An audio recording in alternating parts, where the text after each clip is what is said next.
unfairly the Hunter Biden files. And it's ironic, this story isn't even about the Hunter Biden laptop, it's about Twitter not allowing people to talk about it because they had some info that it might be fake.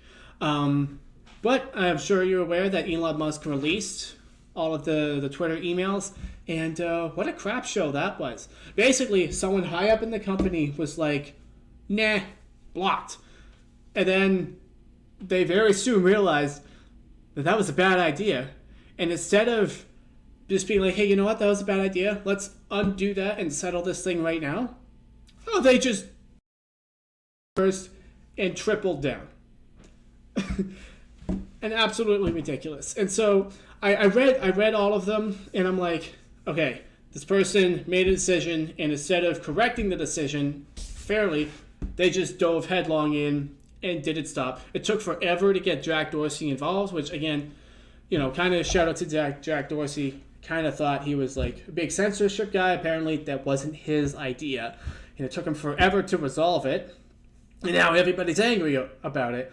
But what's interesting, if you look down through the thread, 6th, I think it was, when they interviewed some Democratic congressman or whatever, they said the First Amendment is not absolute. And that might tie back into what I said before.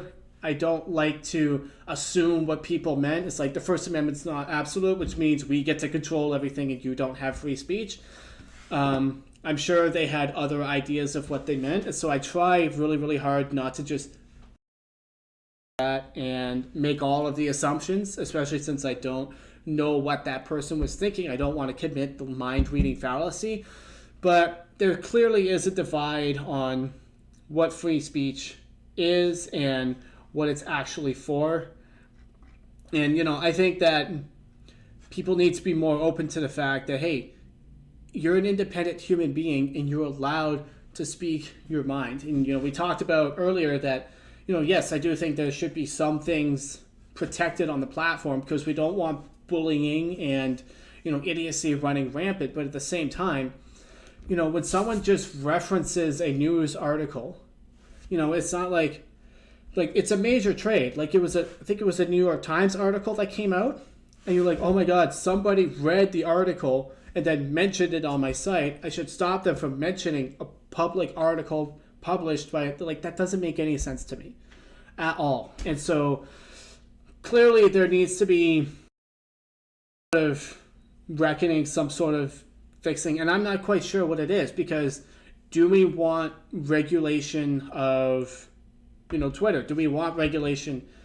It depends on what kind of regulation you have, because for social media, everyone's like, oh, it's unregulated, I want to be able to say what I want. But what about the people in control of the social media? Should there be regulations for them, and should they be held accountable to the decisions that they make? And that's why I'm actually kind of a fan of Mark Zuckerberg, because he created that third-party system, and they could make the decisions. And I think that's actually a smart way to go. And I hope Elon Musk goes that way as well. Maybe even just uses that party that's already there.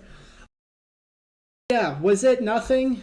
No, it took forever to roll out. But once things came out, I was like, okay, that's interesting. I personally was waiting for some earth-shattering news that would change everything, because it was kind of hyped up to be that. I think some people are overhyping it a little bit. I do think it matters. I do think it means something, but I don't think it's as big a deal as everyone's acting like. I think everyone is taking their anger towards the opposite side, using this as a great opportunity to fuel that, and then taking all of their assumptions about people on the opposite side and being like, hey, this person's committed treason, this person's a traitor. It's like, I read through the thread, I'm like, was it actually collusion? I don't know. You guys are smart. Let me know what you think in the comments down below. I would hope to hear from you.